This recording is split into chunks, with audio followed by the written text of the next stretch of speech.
Roger Stone here for Colonial Metals Group. Colonial Metals Group helps Americans protect their future with the most trusted store of wealth in human history. That's actual physical gold and silver. If you're retiring or you're retired, go to colonialmetalsgroup.com/stone right now for your free Roger Stone Colonial Metals Group Retirement Protection Kit. Or call 800-747-6589. That's 800-747-6589. Call now to receive your free home safe and up to $7,500 in free silver.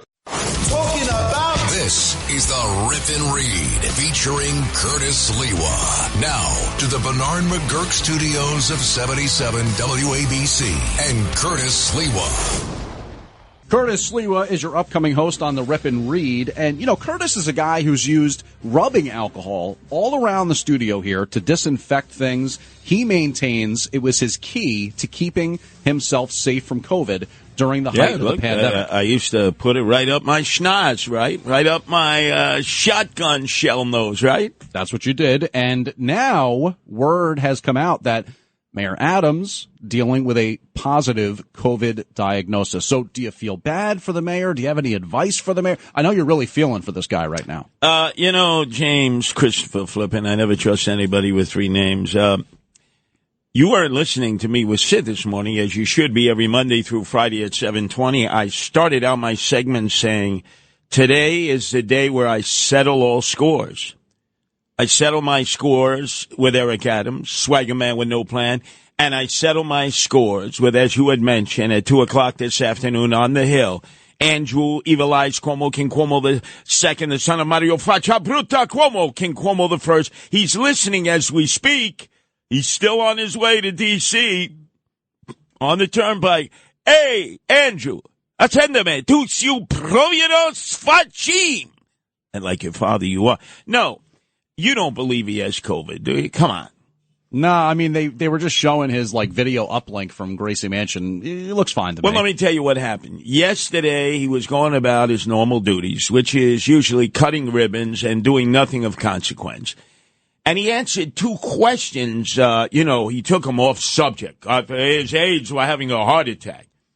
And it was about who else? Eddie Caban. And his second answer, that's when they shut everything down. He said, well, in life, nothing is guaranteed. And the reporter shouted out, does that include you, Mr. Mayor? And all of a sudden, who is that? Fabian Levy, his propaganda minister, said, no more questions, no more questions. And within a half hour, the rest of his schedule is canceled. He's come down with COVID. He's in lockdown mode in Gracie Mansion, a place he never stays because he claims it's haunted, because he can't chase trim in Gracie Mansion. So you understand, don't believe the hype. He was supposed to have a roundtable discussion with Jews later on yesterday afternoon. That's right, yeah. The Jews would have been asking him, hey, Mr. Mayor, what's going on here? They knew you. I mean, come on. Well, and not only that, it was supposed to be with the FBI. Well, not yesterday. Please.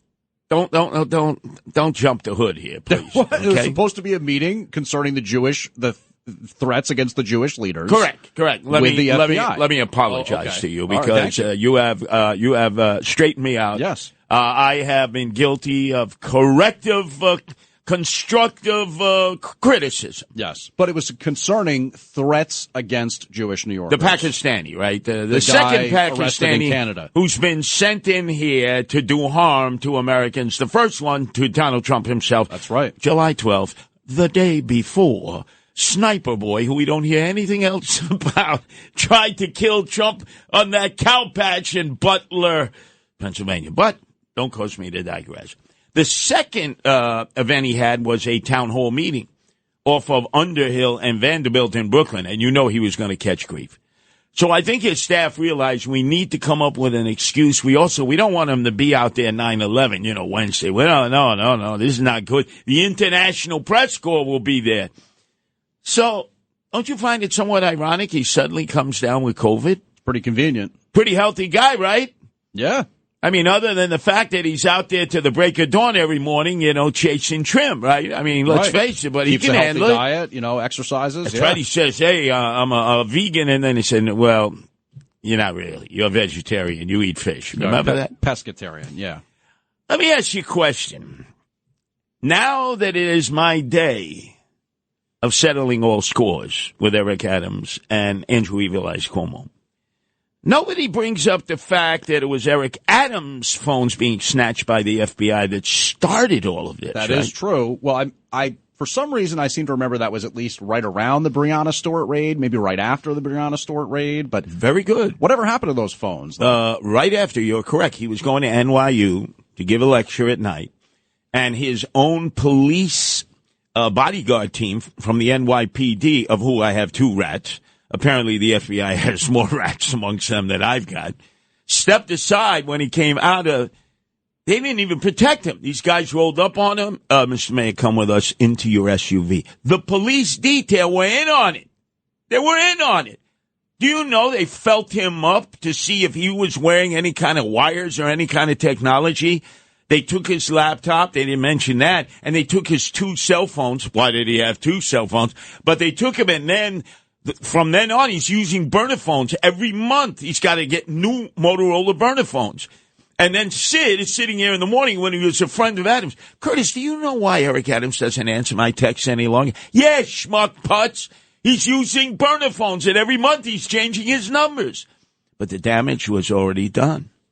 They snatched those 2 phones, and all of a sudden it's like when you throw a pebble into a pond and you see the ripple effect. Concentric circles. Right. So the FBI net was going out.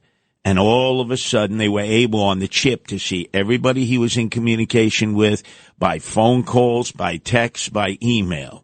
And now they knew who to start looking at. And one of the first people they looked at was Phil Banks, because they had dealt with him before. They said, oh, look, boy, he's talking a lot to Phil Banks. That's our confidential informant. You remember him. He was good. Yeah, man, he cut himself a good deal. He gave us a lot of info on cops that we were able to send to jail. So naturally, who did they start following? Phil Banks. Every call he makes, every text he makes, every email he makes, right? You see, because Phil Banks didn't realize, they took the boss's phone. That means they got all our information. I better go under the radar. Man, nothing, man. We go for walking talks, like the mob used to. We don't talk on the phone. Like Vinny the Chin, who would bring you in, and they turn the water faucets up when he would no longer act stunad, and he'd have a conversation with you because he knew everything was bugged. So instead of Phil Banks saying they got the boss, man, I better operate under the radar screen. Do walking talks in a park, maybe outside at a cafe. Because if you to go into FBI headquarters downtown Manhattan, I don't know this to be true, but I guess we could ask George V., who used to be the director of the FBI Southern District. They probably have up on the wall. You have Eric Adams, the Adams family, and I'm not talking about. Let's see, who are the characters there again? Lurch. Right, that's like Anthony Miranda, his crooked sheriff who takes all that pot, right? Yeah, like they burned all the pot, right? Mm-hmm. Yeah, sure they did, right? Mm-hmm. Right, Anthony, we know how you operate.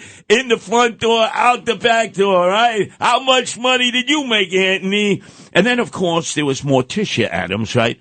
Who sort of looks like that woman in red who's always accompanying the mayor.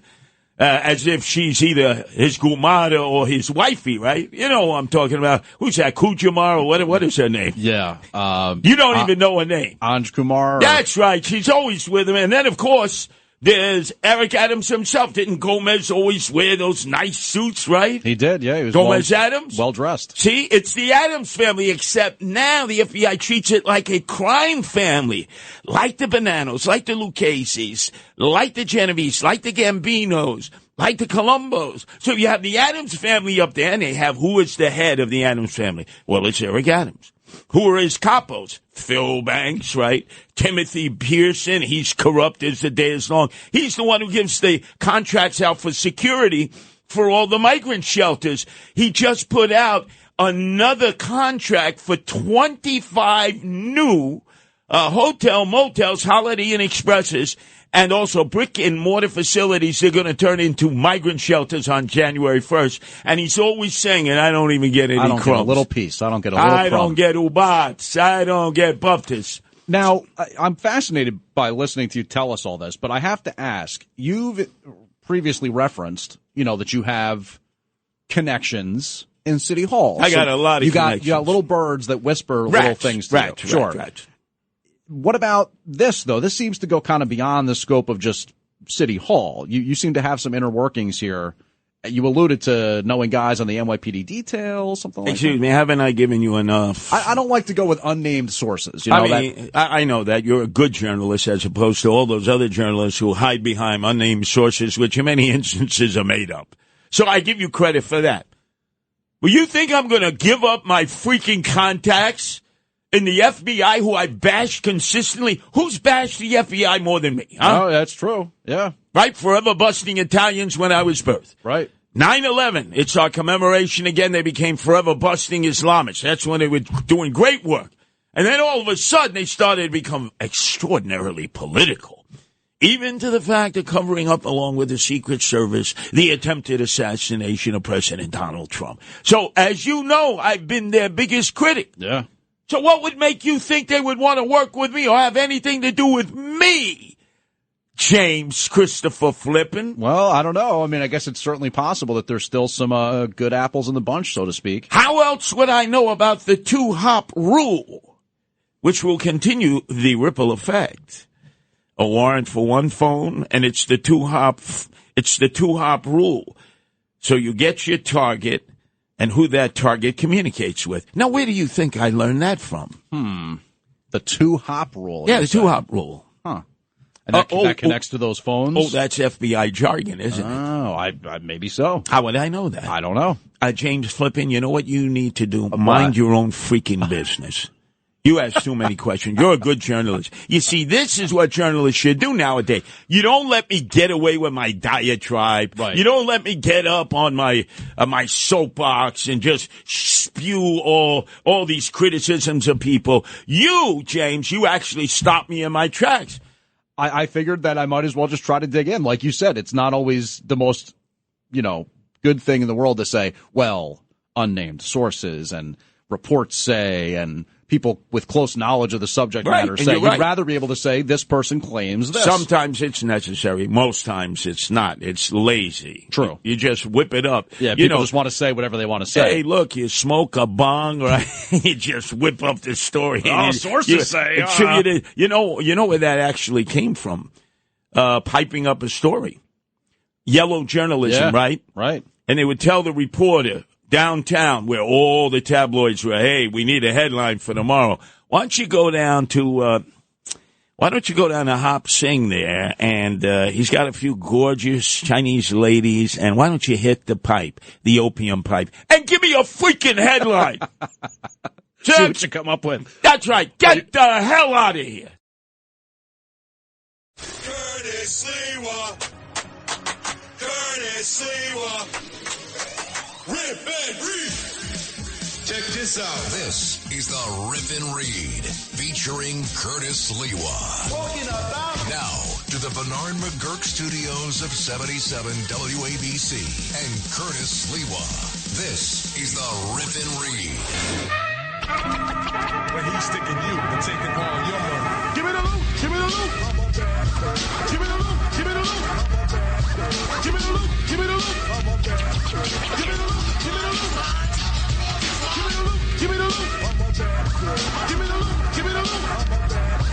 Yo, Justin Ellie, too bad you can't get Hakeem Jeffries, who loves to become the next Speaker of the House of Representatives, who knows every Biggie Smalls song, but doesn't seem to remember his op-eds that he wrote as a student in Binghamton praising Screwy Louis Farrakhan and his own uncle, the most virulent anti-Semite in the history of New York, and that's saying a lot.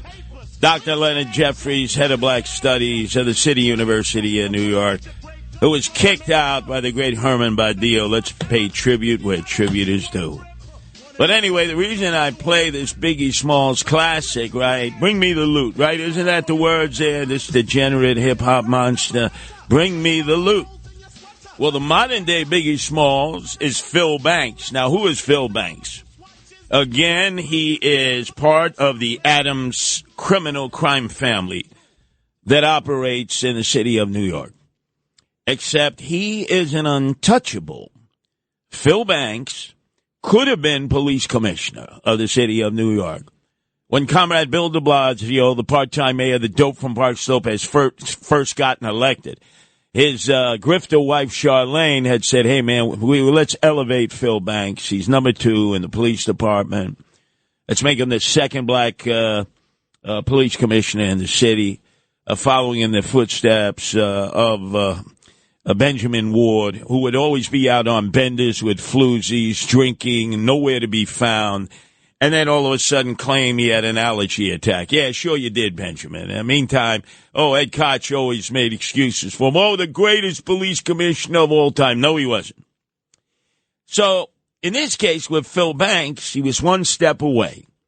And hey, I got to tell you, Ray Kelly loved Phil Banks. Bill Bratton loved Bill Banks. Phil Banks. They all said positive things, except they didn't know what I knew, is that Phil Banks was working with Reichshard and Rachnes, or whatever the hell their names are, those 2 Orthodox Jews, who were basically whining, dining, and pocket-lining Comrade Bill de Blasio. He should have went to jail for that.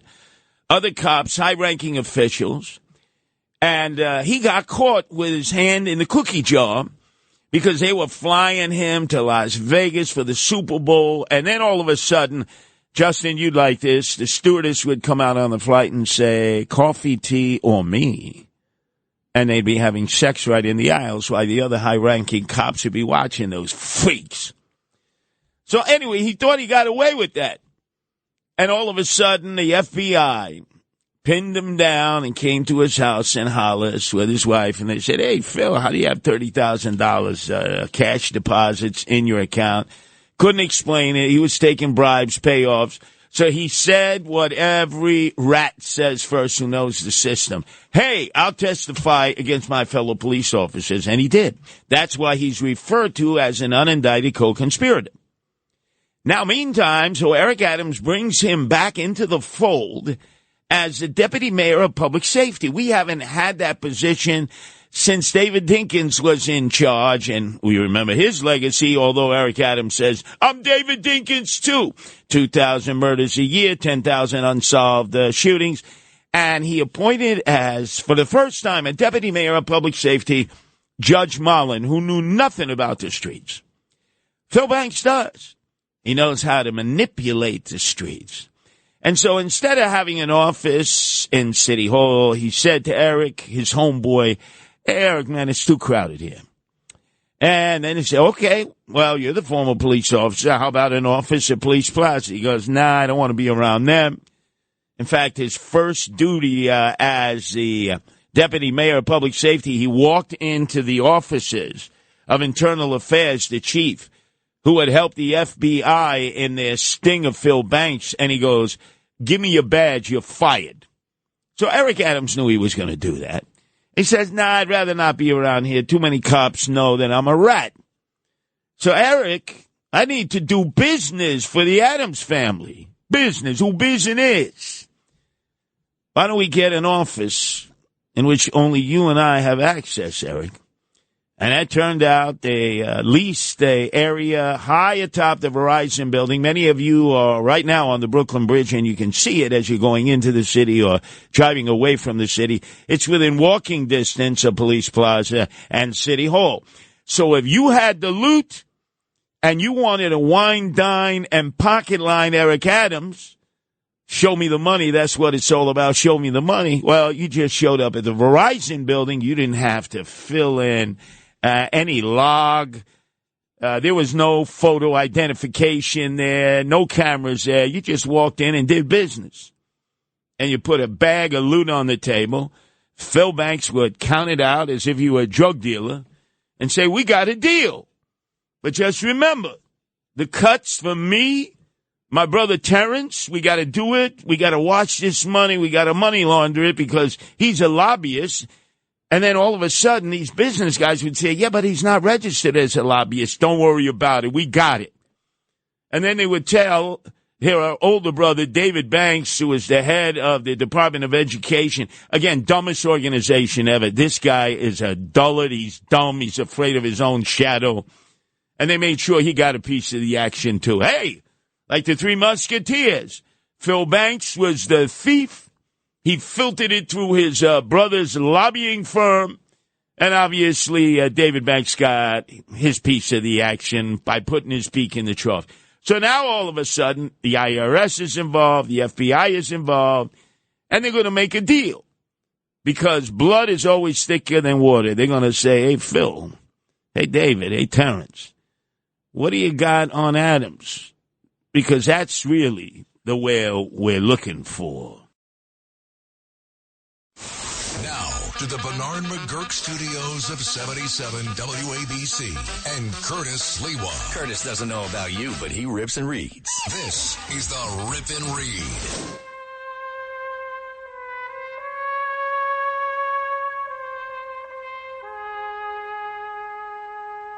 What's the difference between politics and organized crime families? To be honest with you, very little. I dealt with both, as many of you know, in growing up in Canarsie and in dealing with both parties, the Democrats and Republicans. There's very little that differentiates the way the mob operates, La Cosa Nostra, the mafia, and politics. They'll have a meal together with you. You went to school with one another. You know each other's innermost thoughts and secrets. And then when it's to their benefit, they stab you in the back. And by the way, in politics, they won't even urinate on you if you're on fire in the middle of the street. It's the way it is. They forget you right away and they move on because it's all about getting wine, dined, and pocket line. And there's a guy out there, as I set all my scores with Eric Adams. And who's been right about Eric Adams every step of the way, right? Where are all my critics now, huh? Where are all my critics now? Oh, by the way, whatever happened to what Eric Adams called me? I missed that. Do we have that cut there, please? That really triggered this off. When Sid and I were right in the middle of organizing the rallies at Floyd Bennett Field to stop the illegals from coming in. And who was there to support Governor Holcomb and Eric Adams? They were Republicans for Adams. How's that working out now? In fact, remember what he said about me, huh? Anytime you start out a question with the name Curtis Sliwa, that in itself states that it would do a disservice to me and other New Yorkers for me to even respond that. Curtis Sliwa? I mean, if you go look in a dictionary for the word buffoon and tell me what picture you come up with. Yeah, who's the buffoon now, huh, Eric Adams? You want to mix it up with me, it's high noon every day. You ain't going to win because you got to be honest. And one thing that Eric Adams is not is honest. And by the way, that stands for, could I have my music, please, there, Andrew Evil Eyes Cuomo, who was birthed on third base and has been corrupt every step of the way. But it's a corruption now that has come to the forefront because he is responsible for the murder of 15,000 elderly people, in which he issued that executive order back on March 25th of 2020. And it was a death warrant, 15,000 that had COVID in the hospitals and were immediately shipped to nursing homes. Today is his day of reckoning up on the Hill as he gets cross-examined after depositions were done. And many of his staff members, loyal Cuomo-sexuals and Cuomoites over the years, have thrown him under the bus because they ain't going to jail for Cuomo or his aide-de-camp, his liar-for-hire, Melissa DeRosa. Both of them have actually broadcast here at WABC. And every time I hear that they've been here, I feel stained. I feel like I got to take a hot shower. I wonder how they get the blood off their hands, Justin, the blood of the 15,000 elderly. Well, in just a little more than an hour, Andrew Evil Eyes Cuomo will be cross-examined by Nicole Malliotakis from Staten Island and a whole bunch of other congresspeople. And it's almost as if the spirit in that room representing the 15,000 that they were responsible for killing will be Janice Dean, the great broadcaster at Fox News, whose in-laws both died because they were trapped in a long-term nursing home. Jennifer Harrison, a great advocate, victim rights of New York, although they pressured her so much, Cuomo and his Cuomo-sexuals. And, yeah, Joe Picoco, yeah, remember, he got out 6 years in federal prison for political corruption. On behalf of who, Justin Alec? Andrew Evil Eyes Cuomo. And they forced Jennifer Harrison to leave New York that she loved and move to Florida. And you heard this morning on her way to sit and listen to this liar, a version of a modern-day Michael Corleone giving testimony to the House, Andrew Evil Eyes Cuomo. Tracy Alvino was on with Sid, who for years has represented and will continue voices for the seniors, 15,000 who are trapped, who would die a horrible death within the confines of the senior citizen long-term units in which they could not escape. They couldn't even go outside. I visited them on behalf of all of you in March of 2020. You would call, Curtis, please check up on my husband, check up on my wife, check up on my mother, check up on my father. And I would show up outside the units and they would not let me in. And I would see people with their faces glued to the window with a simple sign that they would hold up that they had scratched on a piece of paper. Help us. Help us. Because they couldn't leave. They couldn't see their relatives. They were cut off from the rest of the world by Andrew Evil Eyes Cuomo's executive order. And because he lied, senior citizens died. And his accomplice, Melissa DeRosa, who lied every step of the way and even admitted on a Zoom conference call to Democratic leaders who were saying, this looks bad. And Melissa said, we had to lie. We had to lie about the dead elderly people because Jeff Sessions, the Attorney General, would have indicted us. It would have been bad for us. And the Democratic leaders, ironically, turned on Melissa DeRosa and Andrew Evil Eyes Cuomo and said, bad for us? No, bad for you.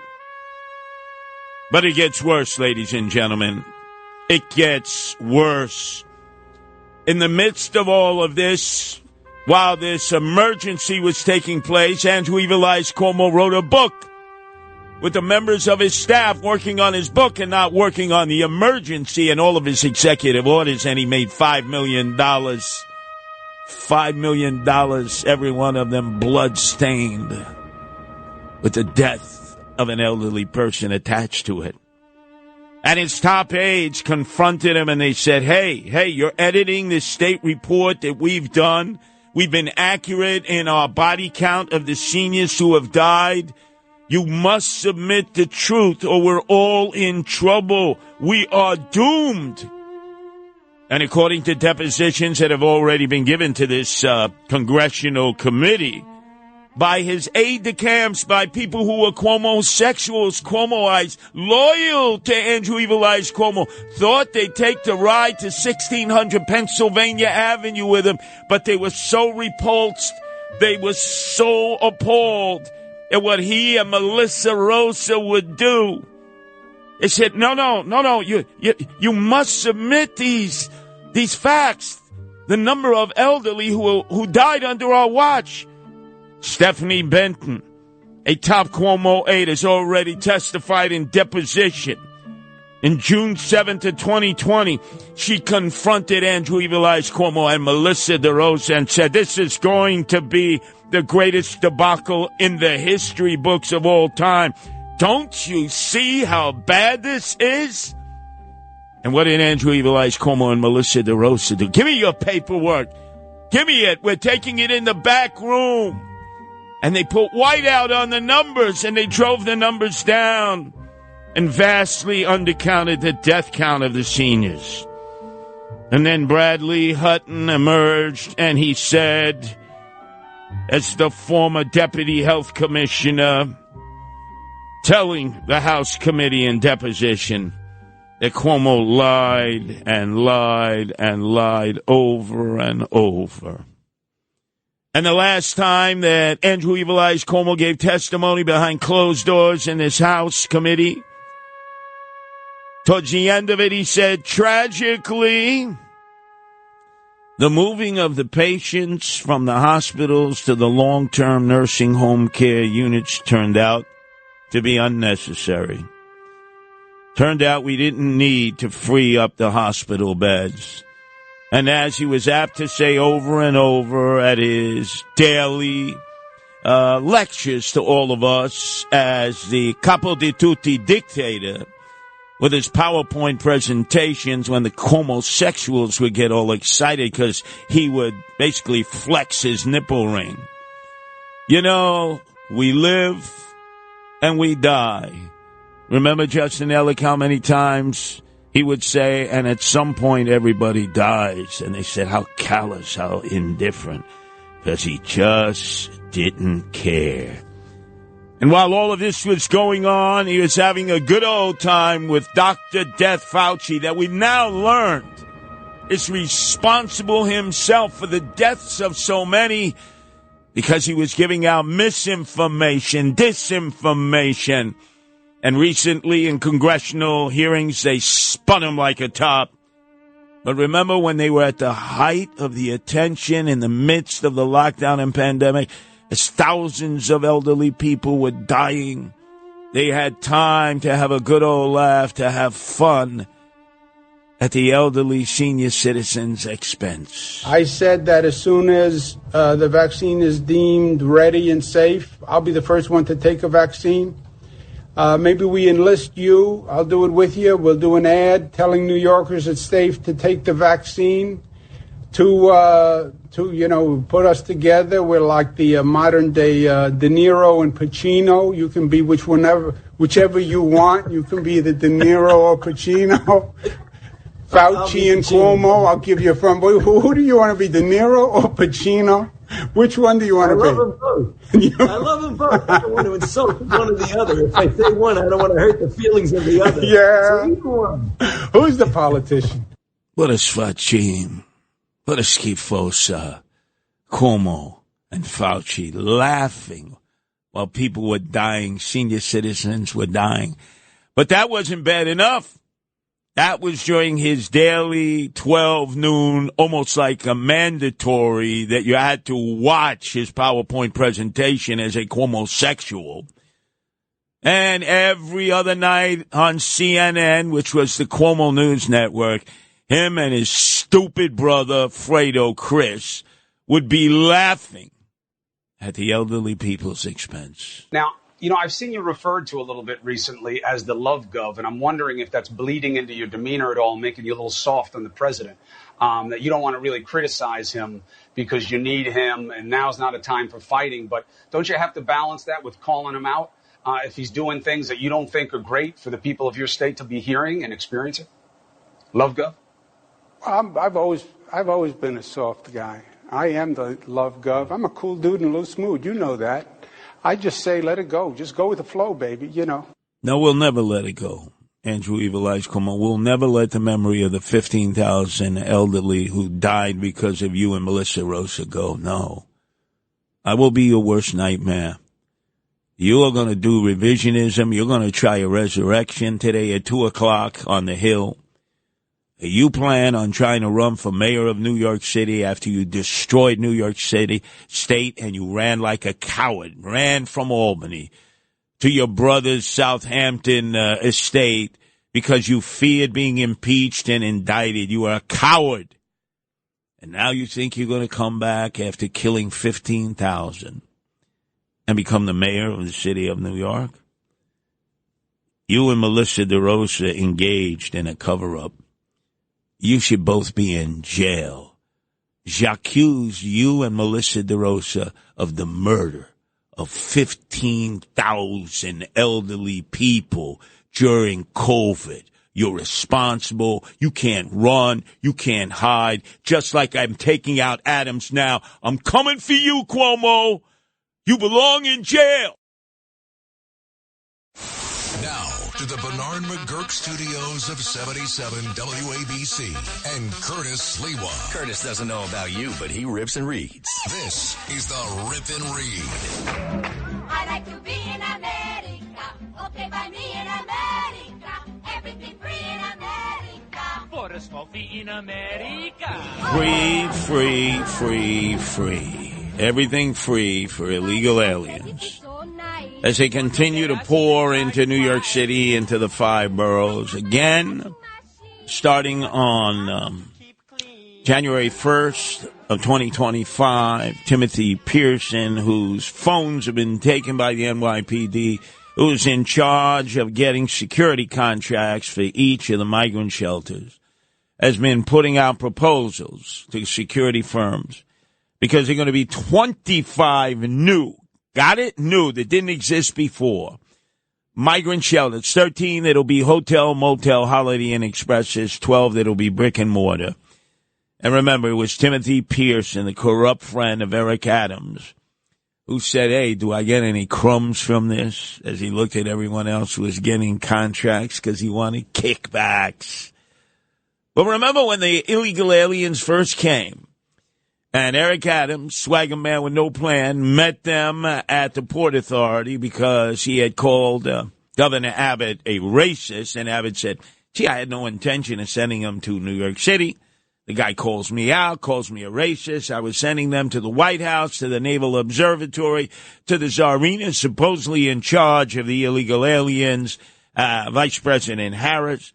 Remember how Eric Adams was there, standing there in his $5,000 customized suit, giving out swag bags and telling the world, if you come to New York City, you get more here than anywhere else. Let's have immediate translation services to assist that people can have access to the services that are already available. We have to expand NYC Care to make sure everyone has health care. We need to make sure we have proper translation services in our schools so that we can start building out the future as well. Isn't that great? Wait, it doesn't end. You could be a veteran who served in peacetime or wartime.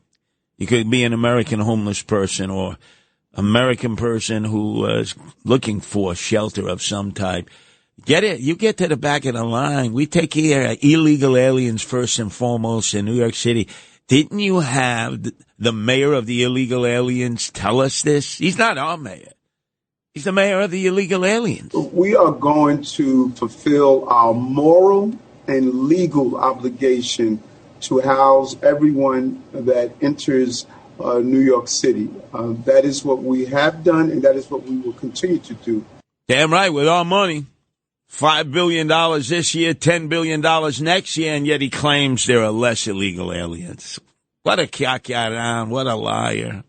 As he issues all these no-bid contracts to his cronies, and then he gets the kickbacks for him and all of the guys now you're reading about who had their phones snatched away by the FBI.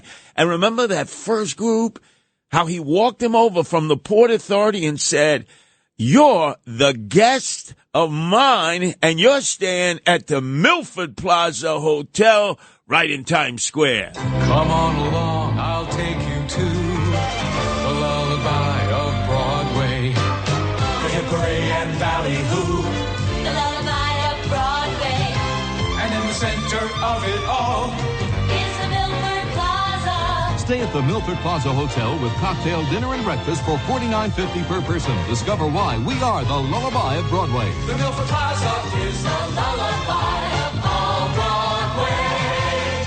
It transitioned to New York Row, and we're paying, as we are now, $400 a room a night, making sure all the illegals get 3 squares. If they're not happy with the bagel and the schmear in the morning, we give them culturally appropriated food.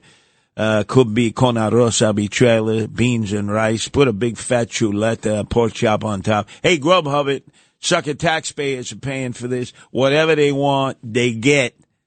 And now to add insult to injury, the mayor of the illegal aliens, Eric Adams, is saying, well, we're going to give them $4,000 to leave. We're not going to track them. We're not going to find out where they go. We don't even care if they go backdoor and end up recirculating either through the Canadian border and coming back down to New York City through Plattsburgh, or if they recycle themselves and end up coming north again, due to Catholic Charities, which has sold out our country and has left a bad feeling that Americans have for Catholics in general, because they know they're aiding and abetting this invasion by taking federal tax dollars, Joe Biden tax dollars, and then moving the illegal aliens in while getting their cut of the action. You see, everybody's lined up to make money on the illegal aliens, and they even make money when we offer to send them wherever they want to go. $4,000 we're giving them. And if they come back, hey, so be it. We start the process all over again.